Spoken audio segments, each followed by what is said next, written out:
नमस्कार। कार्यक्रम अफसरनामा में आपका बहुत बहुत स्वागत है।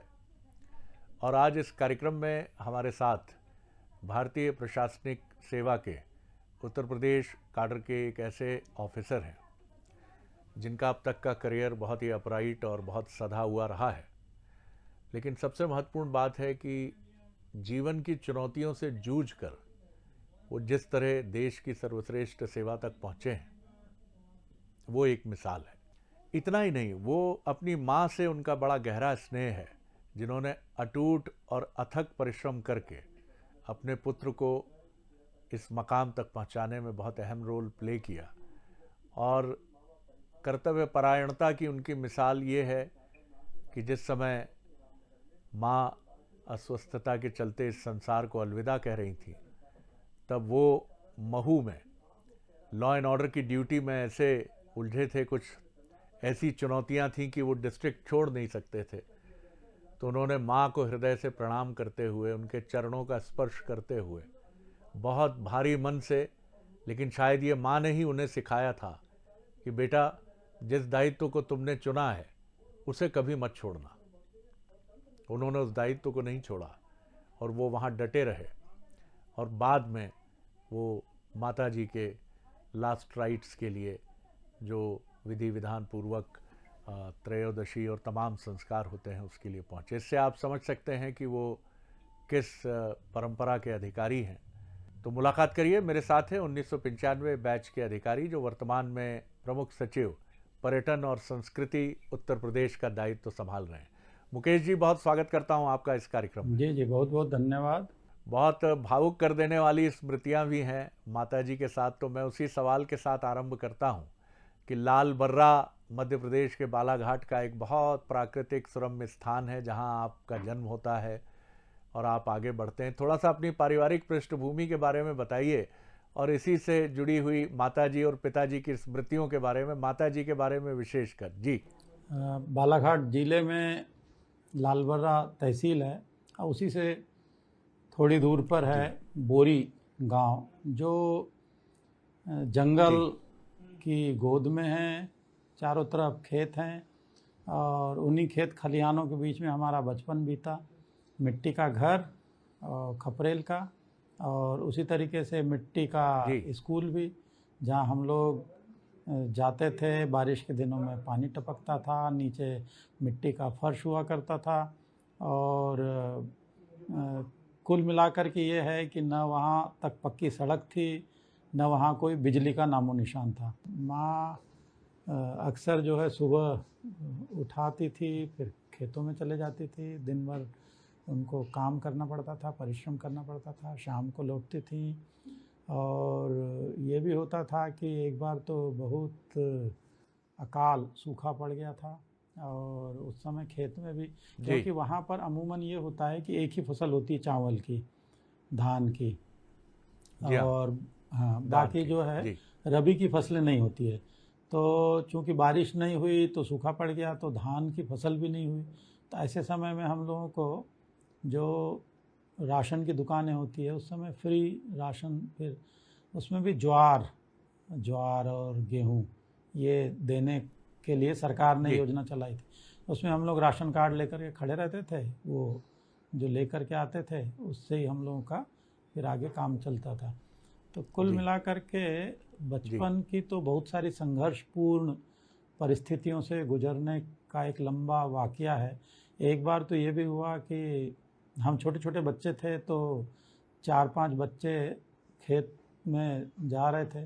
तो रास्ते में जो उधर घूमने वाले होते हैं फक्कड़, जो फ़कीर लोग, उनमें से एक ने मुझे पकड़ के पोटली में डाल दिया अपने, वो जो लटका के चलते हैं ना, और वो ले जाने वाले थे। अगर उनका ये प्रयास सफल हो जाता तो शायद मैं भी कहीं साधु वाधुओं के, है ना, डेरे में पाया जाता। लेकिन बच्चों ने शोरगुल मचाया और आसपास खेतों से लोग दौड़े चले आए और फिर उन्होंने छुड़ाया। तो नियति की कितनी चुनौतियों का सामना आपने किया। थोड़ी सी अपनी पृष्ठभूमि के बारे में बताएं। पिताजी आपके क्या करते थे, क्या किसानी थे वो, और काफ़ी क्योंकि माताजी का बहुत जिक्र हुआ आपसे बातचीत में, आपके इंटरव्यूज जी में भी। जी।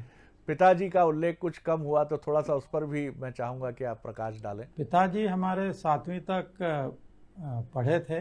उसके बाद में उन जी दिनों चूंकि एक साक्षरता अभियान और शिक्षा का एक दौर, जब 1 नवंबर 1954 के बाद में मध्य प्रदेश नया बना, तो फिर भर्तियां निकली, तो जी उन्हें भी जो है प्राथमिक विद्यालय में शिक्षक के तौर पर नियुक्त किया गया था। वो बहुत दूर पदस्थ थे, बाद में फिर आकर के गांव के पास में ही पदस्थ हुए। जी और इस तरीके से जी हमारे घर में 9 भाई बहन हम लोग थे, और बहुत ही कम जी खेती जी थी। जी तो ज़्यादातर ये होता था कि बहुत मतलब अभाव का वो रहता था। तब उन दिनों बहुत ही कम वेतन भी ग्रामीण क्षेत्र में कर्मचारियों बहुत का, कम ग्रामीण वेतन क्षेत्र होता में था। तो जी एक तरीके समझ लीजिए कि जी बहुत अल्प वेतन प्राप्त करते थे, जिसमें पूरा गुजारा जी भी महीने का नहीं हो पाता था, जी और उसमें किसी तरीके से लोग अपना जीवन यापन करते थे। और इसमें इतना बड़ा परिवार, तो स्वाभाविक तौर पर परिवार में एक चुनौतीपूर्ण स्थिति हमेशा बनी रहती थी। मेरे बनी पास में रहती जो थी। है, जी जी जी, बिल्कुल आपने स्कूल की ठीक मैं कहा। बात करूं तो मेरे पास जी में केवल एक सूती का मार्किन, जो लट्ठे का कपड़ा होता है, उसका भी हाफ जी शर्ट और हाफ पैंट, ये जी केवल होता था। ओहो और जब हम स्कूल से घर आते थे, हम्म, तो वो कच्छा एक नाड़े वाला पहन के, जो लट्ठे का मार्किन का ही जी होता था, हाँ वो पहन करके अपने आप को औपचारिक वेशभूषा में मान जी, लिया जाता था कि हाँ, वो पहन के हम पूरा गांव घूम लेते वाह थे। वाह, केवल जब स्कूल जाते थे तभी हम जो है बिल्कुल ठीक स्कूल की कहा। ड्रेस पहनते थे, जो खाकी का हाफ पैंट हाँ हाँ और सफ़ेद हाफ जी, शर्ट होती थी सूती की। वाह वाह वाह वाह। ये बताइए कि माता जी के मन में जो आपके, मैंने इंटरव्यूज़ देखे कि लक्ष्मी देवी जी के मन में ये बात थी कि मैं अपने पुत्र को, और जाहिर तौर पर जब इतना बड़ा परिवार था भाई बहनों का, तो उनके मन में सभी के प्रति ये धारणा रही होगी, लेकिन चूंकि आप बचपन से ही बहुत मेधावी रहे पढ़ने में, तो उन्होंने ये समझ लिया था कि मेरा ये पुत्र जो है ये लंबी रेस का घोड़ा है, और माताजी ने ध्यान आप पर केंद्रित किया। तो वो कब उनके जहन में, उनके मस्तिष्क में ये बात बहुत स्पष्ट हो गई कि मुकेश मेरा वो बेटा है जो पूरे कुल का नाम रोशन करेगा, और उन्होंने आप पर अपना पूरा ध्यान केंद्रित किया? देखिए, माता जी तो निरक्षर थी, अनपढ़ थी, उन्होंने कभी स्कूल का जी मुंह नहीं देखा था। लेकिन वो अहमियत समझती थी कि भाई, अब जैसे गांव के 2-4 लोग जो थोड़ा बहुत भी पढ़ लिख लिए थे, कोई 5वीं पढ़ लिया था तो कहीं ना कहीं उसको रेलवे में चाहे क्लास 4 की या कोई नौकरी मिल गई, कोई अगर हाई स्कूल पढ़ लिया था तो उसको भी कहीं पर क्लास 3 की नौकरी मिल गई। तो इस तरीके से जो लोग आगे गए, तो ये समझ में तो आ गया कि ये सब पढ़ने लिखने की वजह से ही होता है। तो उन्होंने, जी अगर हम लोग का तो ये होता था कि स्कूल पहली दफ़ा कोई घसीट के ले गया कि भाई ये यहाँ उधम काटता रहता है घर पे, इसको पकड़ करके दाखिला करा दो। और वहाँ पे जो हमारे हेडमास्टर थे, लंबी दाढ़ी वाले गुलाम मोहम्मद साहब, वो आकर के हमारा, है ना, दुलारते हुए हमारे पास आए, तो हम डर के मारे वहाँ से फिर से भाग गए। तो ये, लेकिन जी फिर घसीट के ले जाते थे, फिर आते थे। तो ये जो खींच करके लेके जाने का क्रम चलता था स्कूल में, फाइनली ये हुआ कि भैया बचा नहीं जा सकता है, तो आपको यहाँ पे रहना ही पड़ेगा। तो फिर हमने स्कूल में धीरे धीरे इंटरेस्ट लेना चालू किया। लेकिन कुछ टीचर्स हमारे बड़े अच्छे थे जो कहानियाँ भी सुनाते थे, और साथ ही साथ पढ़ाई को बोझ न बना करके, वो बात ज़रूर है कि थोड़ी भी गलती होती थी तो छड़ियाँ, मुर्गा, मार भी पड़ती थी, हाथ भी हमारे गर्म हो जाते थे, है ना। तो जी ये जी सारा जी कुछ चलता रहता था। जी लेकिन माँ को ये ज़रूर रहता था कि इनको पढ़ना चाहिए, क्योंकि हमारे यहाँ पर पिताजी का कोई विशेष ध्यान नहीं होता था, तो हम लोगों के ऊपर, क्योंकि उनके अपने कुछ व्यसन होते हैं, जैसे ग्रामीण क्षेत्रों में वहाँ महुआ बहुतायत में प्रचलित है, तो स्वाभाविक तौर पे जी हाँ जी हाँ वो जो महुआ की जो मद्य है वो बहुतायत में उधर गांव में मिल जाता था। तो वो अक्सर कभी बहुत देर रात में आते थे, कभी नहीं आते थे, तो माँ को ही जो है पूरा ध्यान रखना पड़ता था। फिर उनको लगा ध्यान रखना कि पड़ता था। ये जी कुछ फीस के लिए खास तौर पे कई बार दिक्कतें होती जी। थी, तो वो फिर अपना जोड़ा हुआ छिपाया हुआ पैसा फिर जो है निकाल करके दे देती ओहो, थी, और उसके लिए वो वाह, दूसरों के खेतों में भी काम बहुत करने अद्भुत। जाती थी। अब वो समय कब आया जब आपने बिना कोचिंग के अखिल भारतीय सेवा में जाने का आपने पहले तो आप आईआईटी रुड़की गए, मुझे लगता है आईआईटी में गए आप, और वहीं आपको प्रेरणा मिलती है।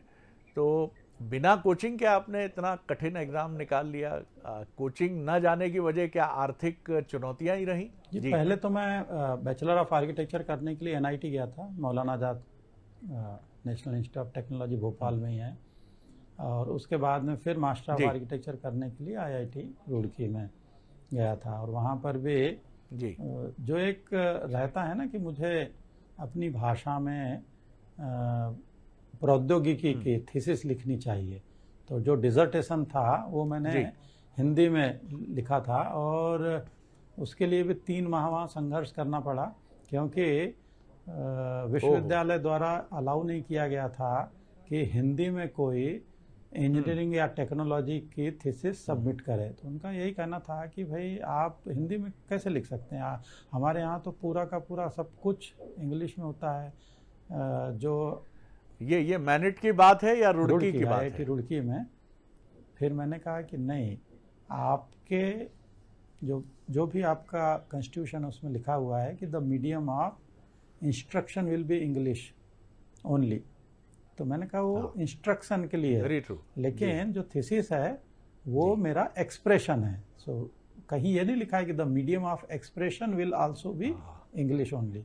तो मैंने कहा इसलिए क्या मैं बात है, क्या अपनी बात है। बात अपने तरीके से कह रहा हूँ, आपको कहीं दिक्कत हो तो बताइए। फिर फाइनली अलाउ हुआ, उसमें चेंजेस किए उन्होंने, और उसको कहा कि ये दृष्टांत नहीं बनाया जाएगा, केवल एक्सक्लूसिव आपको हम अलाउ करते हैं। तो आपने कोचिंग नहीं ली? नहीं, मैंने किसी तरीके की कोचिंग नहीं ली। बस यह है कि पुस्तकें पढ़ने का मेरा एक शौक मैंने पाल लिया था। वो इस तरीके से पाला था कि मेरे पास गांव में कोई पैसे नहीं रहते थे और कुछ भी नहीं, न जेब खर्च न कुछ, तो मैं लालबर्रा में जो मेरे साथ के पढ़ने वाले बच्चे थे उनके घर जब कभी जाता था तो वहाँ देखता था उनके पास पराग, नंदन, चंपक, चंदा मामा ऐसी मैगजीन्स पड़ी रहती थी बच्चों की, और साथ ही साथ मैंने देखा गीता प्रेस की कुछ पुस्तकें पड़ी रहती थी, जैसे वीर बालक, सच्चे बालक, ये मैं मांग के ले आता था, पढ़ता था, तो मुझे बड़ा अच्छा लगता था। तो ये पढ़ने का शौक आगे बढ़ता चला गया। एक और बड़ा दिलचस्प सवाल मेरे मन में आता है, हम हिंदी पट्टी के लोग, मध्य प्रदेश हो, उत्तर प्रदेश हो, उत्तर प्रदेश में तो फिर भी प्रयागराज विश्वविद्यालय और वाराणसी में मालवीय जी की स्मृति में बीएचयू, ऐसे कुछ बड़े मजबूत सेंटर रहे हैं जिन्होंने बड़ी ज़बरदस्त पढ़ाई लिखाई की परंपरा को डेवलप किया। लेकिन मध्य प्रदेश में ये चुनौती रही, बिहार में भी ये चुनौती रही, राजस्थान में भी कह सकते हैं ये चुनौती रही कि हम लोग अंग्रेज़ी से बड़ा खौफ खाते हैं, और जब हम मेन स्ट्रीम में आते हैं, बड़े पदों पर आते हैं या बड़े कॉम्पिटिशन्स में जाते हैं, तब ये भय हमारी पीठ पर और लद जाता है। आपने कैसे इस पर विजय प्राप्त की? क्योंकि आपकी ये बात मुझे बहुत ज़बरदस्त लगी, तर्क आपका कि इंस्ट्रक्शन का मीडियम इंग्लिश है। यानी आईआईटी में जो आपने कहा कि आपने लिखा है कि आप इंग्लिश में पढ़ाएंगे, मैं एक्सप्रेशन हिंदी में कर सकता हूँ, इसमें कहीं कोई दिक्कत नहीं है। तो कैसे आगे बढ़े आप इसको लेकर? जी देखिए, मुख्य रूप से क्या होता है, भाषा तो संवाद का माध्यम है, और इसके लिए आप अपने विचारों को किस तरीके से व्यक्त करते हैं, इसको हमेशा किसी भी देश में या किसी भी जगह पर, अब जैसे जैसे हम आगे बढ़ रहे हैं ये बैरियर भी ख़त्म होते जा रहा है। स्वाभाविक तौर पे लोगों ने अगर एक भाषा पर, कोई भी भाषा उसकी मातृभाषा हो, उस पर आपको खूब रम करके उसके ऊपर अधिकार आपको हासिल करना चाहिए। फिर उसके समानांतर जितनी भाषाओं को आप सीखना चाहते हैं वो सीख सकते हैं, क्योंकि अक्सर ये होता है कि हम कई नावों की सवारी करने के चक्कर में किसी भी एक भाषा में पारंगत नहीं हो पाते। यह बहुधा देखा गया है कि ये भी पढ़ें, वो भी पढ़ें, ये भी करें, वो भी करें। इससे बेहतर है कि किसी एक को मजबूती के साथ में आप पकड़ें और फिर उसके पैरेलल आप खड़ा करते हैं, क्योंकि आखिरकार आपको एक व्याकरण और एक शब्द भंडार इसकी आवश्यकता पड़ती है किसी दूसरे भाषा को जानने के लिए। बिल्कुल बिल्कुल। लेकिन विचारों की अभिव्यक्ति किस तरीके से करना है और अपने दर्शन को, अपने विचारों को कैसे आप बाहर निकाल पाएंगे, इसके लिए तो किसी एक भाषा का सहारा आपको अंततोगत्वा लेना ही पड़ता है। तो इसी दृष्टि से मैंने देखा कि आप साहित्य फिर पढ़ना चालू कर दीजिए। अब पहले हिंदी के साहित्य मैंने बहुत पढ़ा, फिर अंग्रेजी का साहित्य मैंने पढ़ना चालू किया, अंग्रेजी की जो फिल्में होती है उनको भी देखना चालू किया, उनके सीरियल्स देखने चालू किए। और फिर मैंने देखा कि जब आप लोगों के साथ में भी बातचीत करते जाते हैं तो ये धीरे धीरे, क्योंकि बहुत सारे आप टूरिस्ट प्लेसेस में चले जाइए, ऐसे बच्चे मिलेंगे वहाँ पर सामान बेचते हुए जिन्होंने कभी फॉर्मल तौर पर फ्रेंच या अंग्रेजी की कोई स्कूलिंग नहीं की है, लेकिन फर्राटेदार तरीके से वहाँ पे गाइड के रूप में हो चाहे सामान बेचने वाले के रूप में हो, बेचते हैं। सही कहा आपने।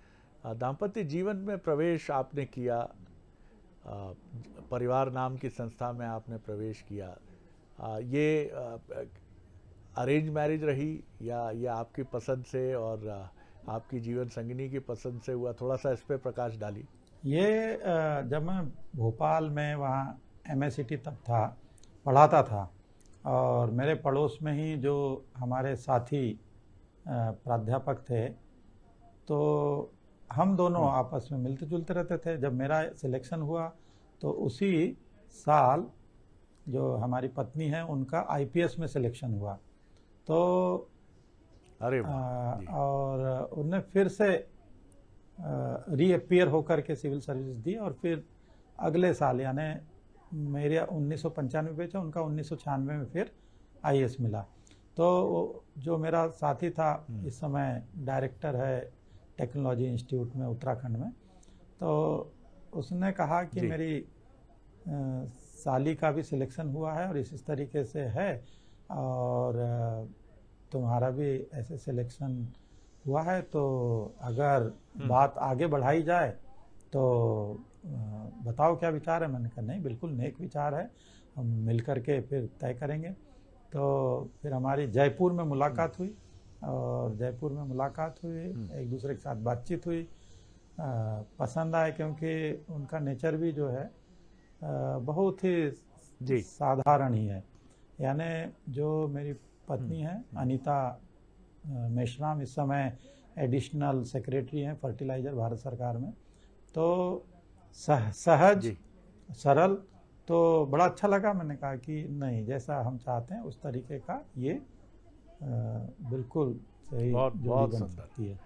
ये बहुत दुर्लभ संयोग होते हैं ऐसे कि जहाँ जीवन संगिनी भी ऐसी, हालांकि ये दोनों का ही दायित्व है कि अगर नहीं भी है सोच तब भी ढल जाएं, लेकिन शुरू से ही आरंभ से एक जैसे हम कदम और हम विचार होना ये आसान नहीं। आपके बच्चों ने भी क्या अखिल भारतीय सेवा की राह चुनी या उन्होंने अपनी पसंद की राह? नहीं, हमने उनके ऊपर जोर दबाव नहीं डाला, उनको जरूर 2-3 बार सुझाव दिए कि इस सेवा में आने का प्रयास करो, लेकिन उनका ये मानना था कि आप दोनों के साथ रह के हमने अच्छी तरीके से सेवा और सेवा के जो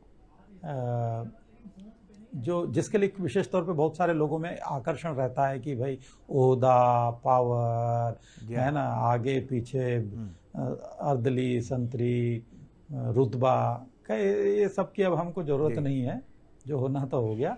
अब हम अपने तरीके से जीना चाहते हैं, अपने विचार के हिसाब से। तो एक तो इकोनॉमिस्ट है प्राइवेट सेक्टर में बेटी, और बेटा इंजीनियरिंग कर रहा है कंप्यूटर साइंस में, तो दोनों जो है अब दोनों का इसमें विचार नहीं आने का, दोनों अपनी ही मन मर्जी से आगे जो करना है वो करेंगे। हम लोगों ने भी उनको सपोर्ट देने का काम किया। बहुत बहुत बढ़िया, बहुत बढ़िया।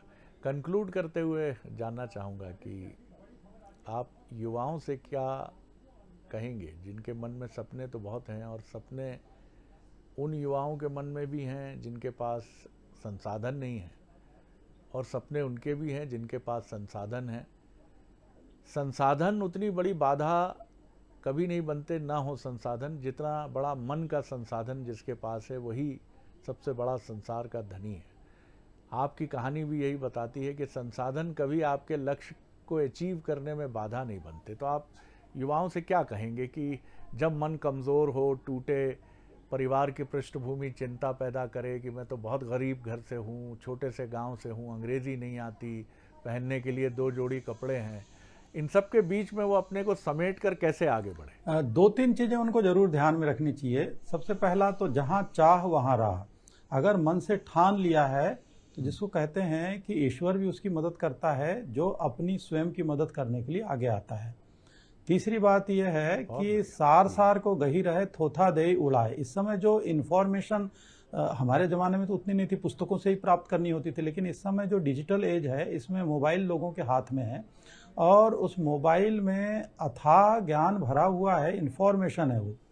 तो इन्फॉर्मेशन में से ज्ञान निकालना है हमको, और कहीं ऐसा ना हो जाए कि इस सूचना तंत्र के दौर में जो दिमाग में है बहुत सारी सूचनाओं का डायरिया पैदा हो जाता है और उसमें ज्ञान छूट जाता है। ज्ञान जो है वो डाइजेस्ट करने लायक होता है, उसको केवल साथ में रखना पड़ेगा, क्योंकि सिविल सर्विसेज भी वही चाहती है कि जितने ज़रूरत है और जो ज़रूरत है वही हम लोग अपने साथ में रखें। अन्यथा जो है फालतू की बहुत सारी चीज़ें वहाँ बिखरी रहती है, उसमें से ही सबसे पहले अपना एक संकल्प साधना पड़ेगा और उसमें से हमको अपनी स्क्रीनिंग अच्छी करनी पड़ेगी कि मुझे क्या जानकारी अपने तक रखनी है और किस जानकारी। एक है समय, समय जो है उतना ही है और उस समय को 24 घंटे ही होते हैं, वो संसाधन विहीन के पास, संसाधन युक्त के पास में। आप उस समय का अच्छा सदुपयोग किस तरीके से कर सकते हैं, बस यही ध्यान रखना पड़ेगा। और एक बात, पहले तो ये होता था कि मिड लाइफ क्राइसिस हो रही साहब कि क्या करें क्या ना करें, ये समस्या वो समस्या बहुत ज़्यादा। अब जो है कहते हैं क्वार्टर लाइफ क्राइसिस भी चालू हो गई, क्योंकि जो नई नई जनरेशन है, मिलेनियल जनरेशन, जेन जी जनरेशन, ये तरह तरह की जो जनरेशन आ रही है ना, ये अपने लिए कई सारे डेफिनेशंस तैयार कर रही है और अपने जीने के तरीके भी तैयार कर रही है, और इस वजह से भयानक कंपटीशन के दौर में वो कहीं ना कहीं डीरेल होने की संभावनाएं, गुंजाइश भी जल्दी पाल लेते हैं। तो करना ये पड़ेगा उनको कि सबसे पहले तो योग या मेडिटेशन जरूर करें, क्योंकि जब आप मेडिटेशन या ध्यान करते हैं तो उस समय मन को साधने की कोशिश करते हैं और ये आपको फोकस भी देता है, मेमोरी पावर बढ़ाता है, साथ ही साथ जो है दृष्टि भी आपकी पैदा करता है। आप ध्यान की किस पद्धति से जुड़े हैं? मैं सभी जगह गया हूँ। अगर मैं बताऊँ तो मैं ईशा योग का भी 5 दिन का कोर्स करने गया हूँ, सदगुरु जग्गी का, उनसे मेरी मुलाकात है बहुत अच्छी। मैंने श्री श्री रविशंकर का आर्ट ऑफ लिविंग भी किया है, मैं प्रजापिता ब्रह्मा कुमारी भी गया हूँ, मैं विपश्यना मेडिटेशन सेंटर से भी जुड़ा हुआ हूँ, मैं मतलब जितने भी पद्धतियाँ हैं। उसके बाद में मैंने अपनी पद्धति निकाली है और मुझे लगा कि आप प्रकृति के साथ जुड़ें। पहला काम, चिड़ियों को सुने, झरनों को, हवा को, ये जो प्रकृति का संगीत होता है वो अद्भुत होता है, और शास्त्रीय संगीत को सुने और उसके साथ ही साथ मेडिटेशन भी करें। तो मैंने देखा कि ब्रीदिंग पे जो आप देखते हैं वो एफर्टलेस है, आप सांस आ रही है, सांस जा रही है, बस नासिका पे आपको अपने पूरे ध्यान को केंद्रित करके द्वारपाल की तरह बिठाना है और बस देखते रहना है, न सोचना है न कहीं कंसंट्रेट करना है। थोड़ी देर में आपको लगेगा कि आप बहुत ही ऐसी गहन निद्रा के वशीभूत होने लगते हैं, या कोई ना कोई एक ऐसी स्थिति उत्पन्न होती है जब आप ध्यानस्थ हो जाते हो। तो मैंने भावातीत ध्यान पे भी किया है, कई तरीके के किए, लेकिन जिसको जो अच्छा लगे और जिससे उसको सरल लगे वो करना चाहिए। वाह वाह। आगे क्या आप अपने जो काम है सामाजिक सरोकार के, उनको आगे बढ़ाएंगे? जैसा आपके गांव में आपने स्कूल खोला है, इंग्लिश मीडियम एक स्कूल है जहां बच्चियों को आप पढ़ाने की व्यवस्था है, 400 बच्चियों की संभवतः। जी हाँ, अभी 450 बच्चियां हैं। वो उनको हम, जो दूर से आने वाली बच्चियां, उनको साइकिल भी हम लोगों ने दी है ताकि उनको एक एम्पावरमेंट फील हो, और कोशिश करते हैं वो नवोदय में उनका सिलेक्शन हो जाए ताकि फिर उनका आगे बढ़ने करें।